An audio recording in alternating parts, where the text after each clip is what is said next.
Hello students, कैसे हैं आप। मेरा नाम है गौरव मिश्रा और स्वागत करता हूं मैं आपका अपने चैनल पे। बच्चों, आज के इस वीडियो में we will be discussing about some of the terminologies जैसे कि क्लासिफिकेशन, टैक्सोनॉमी, सिस्टमैटिक्स, जो हमारे आने वाले चैप्टर में हमें बहुत ज्यादा यूजफुल होने वाली है। यूजुअली ऐसा होता है कि जो टर्म्स हैं सिस्टमैटिक्स, टैक्सोनॉमी और क्लासिफिकेशन इंटरचेंजेबली यूज कर लिए जाते हैं, बट हमें ऐसा नहीं करना है। We need to understand that all these three terms are very different and इनका अलग अलग रोल है। Simpson in year 1961, Simpson distinguished systematics, taxonomy and classification. पहले के समय में ये सिस्टमैटिक्स, टैक्सोनॉमी और क्लासिफिकेशन अल्टरनेटिवली यूज कर सकते थे, इंटरचेंजेबली यूज कर सकते थे, but now we need to understand all these three terms are a different term and they have different meaning, right. जो सिस्टमैटिक्स टर्म था बच्चों, it was coined by Linnaeus, Carlos Linnaeus in 1735। Linnaeus ने सबसे पहले दफा term propose किया था systematics. So basically systematics is the study of relationship between organisms, relationship between organisms. So basically ऐसा होता है कि हमारी धरती पे जितने भी organisms हैं ये सभी आपस में रिलेटेड हैं और इनके रिलेशनशिप की स्टडी को कहा जाता है क्या, सिस्टमैटिक्स। ठीक है, तो बेसिकली ये जो सिस्टमैटिक्स है ये हमें मदद कहां पे कर देता है, it helps us in recognition and understanding the biodiversity. हमारी धरती पे बहुत सारे ऑर्गेनिजम्स है, राइट। तो वो ऑर्गेनिजम्स धरती पे क्यों आए, है ना, उसकी अंडरस्टैंडिंग, उन ऑर्गेनिजम्स के बारे में रिकॉग्निशन देना, उसके बारे में पहचान बताना, वो सब जो काम होगा वो किसके अंदर स्टडी किया जाएगा, वो किया जाएगा सिस्टमैटिक्स के अंदर study, right. Also there is this term which is referred to as taxonomy. ये बहुत ज्यादा काम कर रहा है। टैक्सोनॉमी अपने आप में एक सब्जेक्ट है बेटा। जो टैक्सोनॉमी है ये टर्म कॉइन किया गया था एपी कॉन्डल के द्वारा, एपी डी कॉन्डल।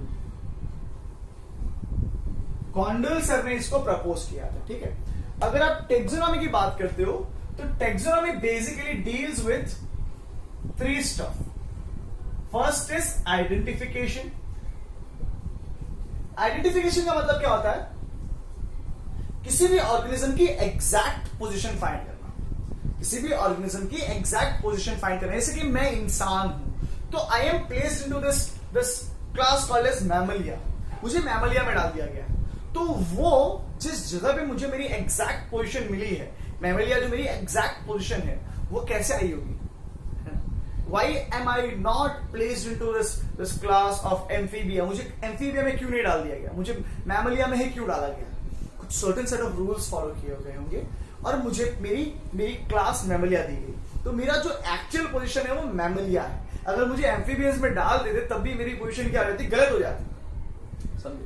तो ये जो पोजीशन, करेक्ट पोजीशन देने का जो स्टेप होता है, जो इवेंट होता है, उसे कहा जाता है आइडेंटिफिकेशन। ठीक है, तो आइडेंटिफिकेशन में बेसिकली हम लोग क्या करते हैं, इसमें हम लोग किसी भी ऑर्गेनिज्म को उसकी करेक्ट पोजीशन पे प्लेस करते हैं। ठीक है, दूसरा आता है नॉमेनक्लेचर।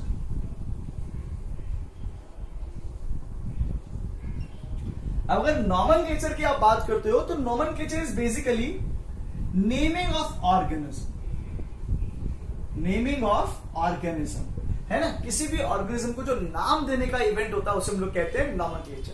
और नॉमेनक्लेचर बेटा दो तरीके का हो जाता है, ठीक है ना। अगर पिछला वीडियो आपने देखा होगा तो आपको याद होगा, और नहीं याद है और नहीं देखा है तो लिंक नीचे डिस्क्रिप्शन में डाल देता हूं, जाके देख लीजिए, है ना। देखो नॉमेनक्लेचर जो बच्चों दो तरीके का हो जाता है।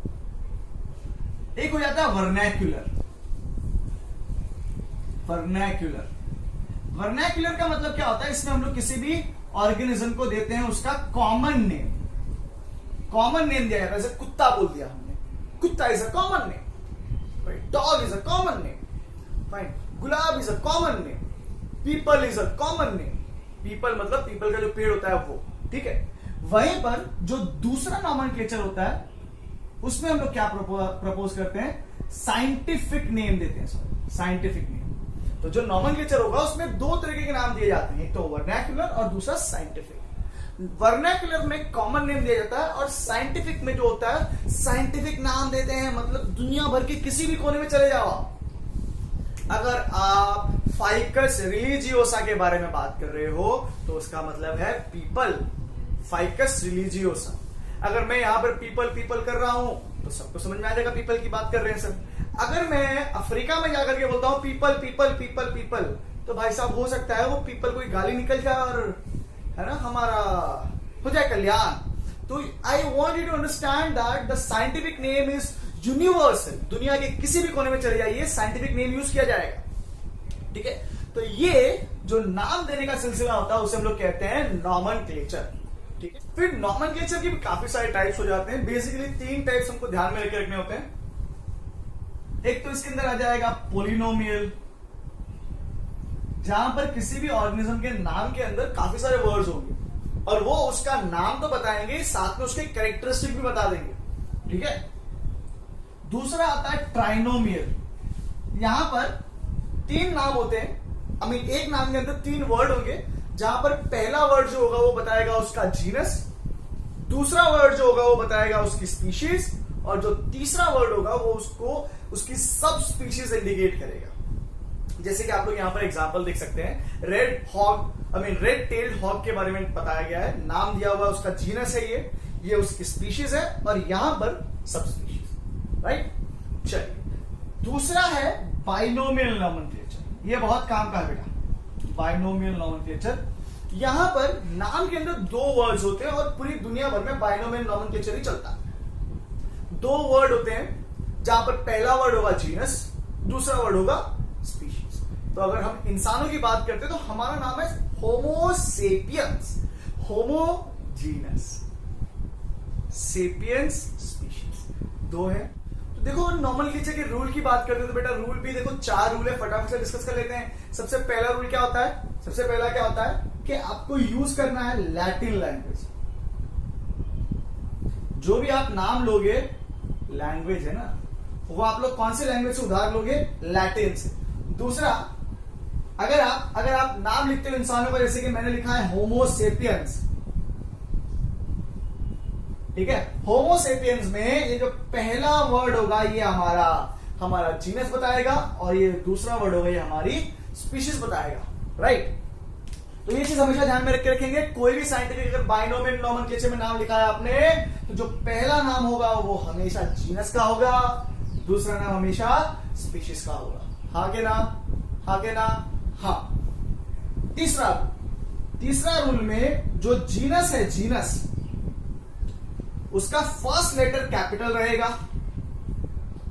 और बाकी सारे कैसे रहने वाले हैं, बाकी सभी रहेंगे स्मॉल। स्पीशीज का भी स्मॉल, जीनस का भी स्मॉल, खाली जीनस का पहला letter capital, right. 4th rule क्या हो जाता है, 4th रूल बेटा अगर आप कंप्यूटर में लिख रहे हो ना, कंप्यूटर में अगर आप लिख रहे हो तो आप उसको इटैलिक्स में लिखो, और अगर आप हाथ से लिख रहे हो तो नाम के नीचे क्या कर दोगे, अंडरलाइन कर दोगे। तो अगर हमने यहां पर नाम लिखा है, जैसे मान लीजिए मस्का डोमेस्टिका, मस्का डोमेस्टिका, तो ये जीनस हो गया है, पहला एम कैपिटल बाकी सब स्मॉल, ठीक है।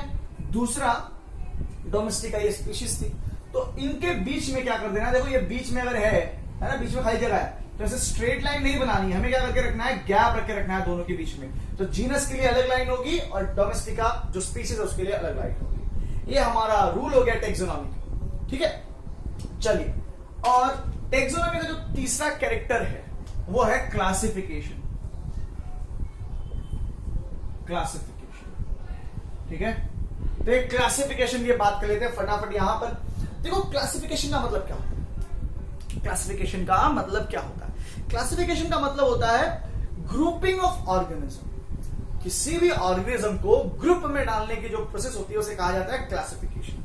और यहां पर 2 चीजों का ध्यान रखा जाता है, सिमिलैरिटी और difference. So basically if I am to define classification, तो it is the process of grouping of organism, grouping of organism. और ये जो ग्रुपिंग की जाएगी ये किस बेसिस पे करी जाएगी? इसकी बेसिस होगी सिमिलैरिटी एंड डिफरेंसेस। तो मान लो अगर मैं अपनी बात करता हूं, मैं मेरी बात करता हूं, तो मैं हूं मैमलिया में, हम लोग एक ग्रुप में हैं, हम लोग की क्लास है मैमलिया। तो जितने भी ऑर्गेनिज्म मैमलिया में होंगे उनके अंदर सिमिलैरिटी बहुत ज्यादा होगी और डिफरेंसेस बहुत कम होंगे।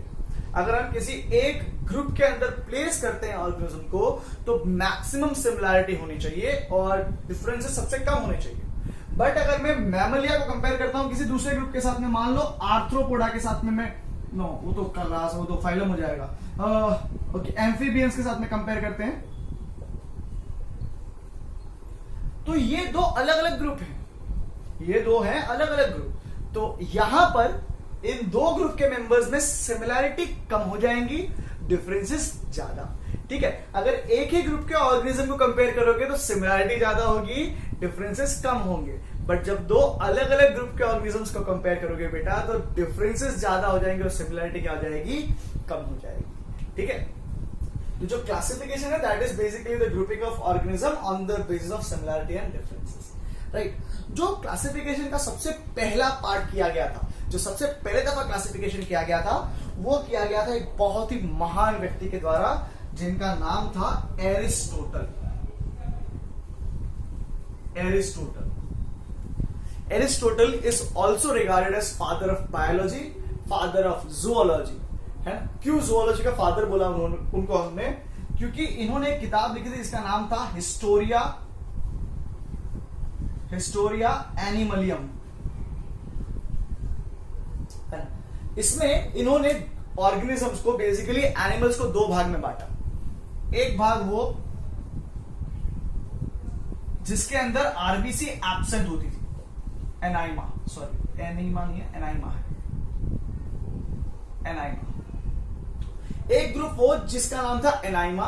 इन एनाइमा के अंदर आरबीसी जो थी बेटा वो एब्सेंट हुआ करती। दूसरा ग्रुप था इनाइमा। इनाइमा में आरबीसी जो थी बेटा वो प्रेजेंट हुआ करती। तो ये ग्रुप जिसके अंदर आरबीसी एब्सेंट होती ना उसको हम लोग कहते थे इनवर्टिब्रेट्स, है ना, इन्हें कहा जाता है इनवर्टिब्रेट्स। और ये ग्रुप जिसके अंदर आरबीसी प्रेजेंट होती थी वो बन जाते थे वर्टिब्रेट्स, राइट। तो एरिस्टोटल क्योंकि पहले दफा इन्होंने एनिमल्स के क्लासिफिकेशन में योगदान दिया, he can be regarded, in fact he is regarded as father of zoology, also he is also referred to as father of biology. इन्हीं की तरह एक दूसरे भाई साहब थे, भाई साहब तो नहीं बोलेंगे हम, बहुत बहुत बहुत बहुत महान व्यक्ति थे। इनका नाम था थियोफ्रेस्टस।